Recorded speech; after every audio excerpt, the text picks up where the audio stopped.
ভারতের গোয়েন্দা সংস্থা এর প্রধানের ঢাকা সফর নিয়ে জল্পনার কিছু নেই বলেছেন প্রধানমন্ত্রীর তথ্য ও সম্প্রচার বিষয়ক উপদেষ্টা। সরকারের বিভিন্ন কার্যক্রমের অগ্রগতি নিয়ে আয়োজিত প্রেস ব্রিফিংয়ে তিনি এই কথা বলেন। মন্তব্য করেন ক্রিকেটার সাকিব আল হাসান ও শেখ হাসিনার দেশে ফেরা নিয়ে। সাকিব আল হাসান দেশের ক্রিকেটে অন্যতম আলোচিত নাম। মাঠের পারফরমেন্সে প্রশংসিত হলেও ব্যক্তি সাকিবকে নিয়ে এবার কঠোর মন্তব্য করেছেন প্রধানমন্ত্রীর তথ্য ও সম্প্রচার বিষয়ক উপদেষ্টা। সচিবালয়ে সরকারের বিভিন্ন কার্যক্রমের অগ্রগতি নিয়ে আয়োজিত প্রেস ব্রিফিংয়ে তিনি বলেন, সাকিব ভালো খেলোয়াড় হতে পারেন, তবে মানুষ হিসেবে তিনি নষ্ট ও পচে যাওয়া। আপনার কি মনে হয় উনি নিরাপত্তাহীন থাকবেন? সাকিব দেশে ফিরতে চাইলে নিরাপত্তা নিয়ে কোনো শঙ্কা থাকবে না বলে জানান তথ্য উপদেষ্টা। ভালো খেলোয়াড় হতে পারেন, উনি একজন নষ্ট পচে যাওয়া মানুষ।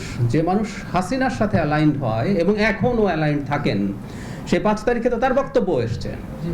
সো ডোন্ট কেয়ার উনি কত নামী, কত সুনাম তার আছে, এসব ফালতু কথা উনি বলেন আসলে সরকারকে কিছুটা চাপে ফেলার জন্য। একই প্রসঙ্গে ক্ষমতাচ্যুত সাবেক প্রধানমন্ত্রী শেখ হাসিনার দেশে ফেরার বিষয়েও মন্তব্য করেন তথ্য উপদেষ্টা।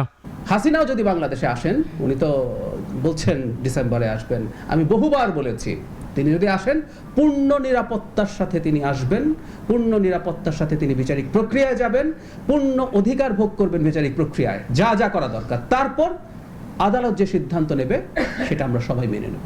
বাংলাদেশ ভারত সম্পর্ক নিয়েও সরকারের অবস্থান স্পষ্ট করেন জাহিদুর রহমান। জানান, ঢাকায় ভারতের গোয়েন্দা সংস্থা এর প্রতিনিধির সফরও গোপন কিছু নয়। আর এর যিনি এসছেন, প্রধান এসছেন, এটা নিয়ে প্রচুর স্পেকুলেশন দেখছি। তিনি চায়না থেকে ঢাকায় এসছেন। সো এটা তার এক ধরনের সফর এবং আমাদের যে কাউন্টার পার্ট আছে তার সাথে বসবেন। এটা নিয়ে মনে হয় না, সরকার যদি মনে করে সেই সফরের পর সেখানে কোনো একটা স্টেটমেন্ট সরকারের দিক থেকে হয়তো দেওয়া হবে, কিন্তু এটা নিয়ে স্পেকুলেশনের কিছু নেই। এই সময় সরকারের বিভিন্ন মন্ত্রণালয়ের কর্মকাণ্ড সূক্ষ্মভাবে মূল্যায়ন করা হচ্ছে বলে জানান জাহিদুর রহমান।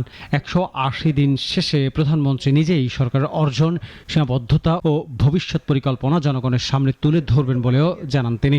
তিনিও ভারতে গেছেন, তিনিও সফর করেছেন। আনোয়ার হোসেন, নাগরিক, ঢাকা।